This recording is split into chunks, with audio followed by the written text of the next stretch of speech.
Здравейте! Казвам се Христо Тодоров, собственик съм на фирма Стрелиция. Някъде от 20 на 30 години се занимавам с цветя. И днес ще ви покажа как се засаждат и поддържат съкъщчетата, за да получите богат и изобилен цъфтеж през цялата година. Хайде да не цялата, поне в летните месеци. Когато получите от нас или от някъде другаде съкъщче в такъв вид, хубаво е да го проверите дали има все пак някакви корени, за да се знае, че растението ще може да се вкорени добре при вас и да ви цъфти. Какво може да се направи след това, за да получим един хубав продължителен цъфтеж?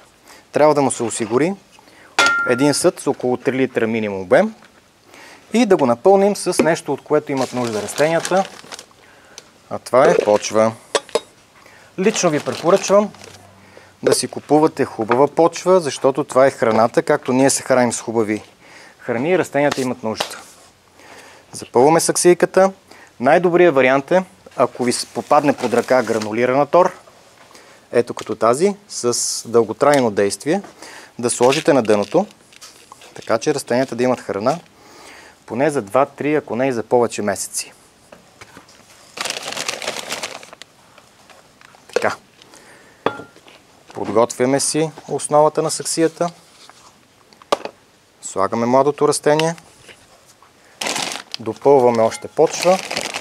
И важно е хубаво да се отъпка, така че младите корени да имат хубав контакт на новото си място.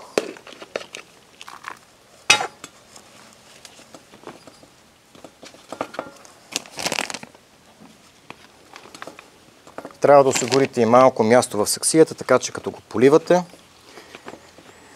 да не изтича отвън, да се налага после да си чистите балкона. И растението е готово. Ако почвата ви е мокра, може да не го поливате веднага, но ако е суха, е хубаво да го полеете.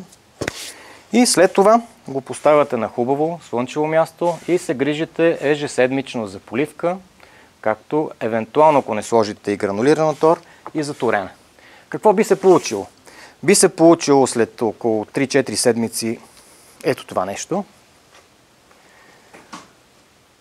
Ако искате да се получи ето това нещо, трябва да направите още някоя допълнителна грижа. Какво се прави?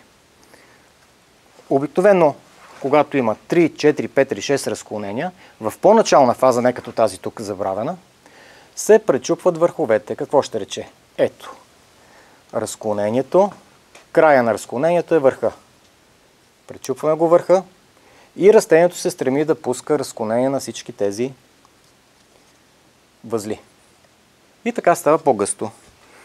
Ако имате късмет и лека ръка, този резник може да го сложите в почва, във вода и той ще пусне корени след, да речем, около седмица, 2-3, в зависимост от сезона.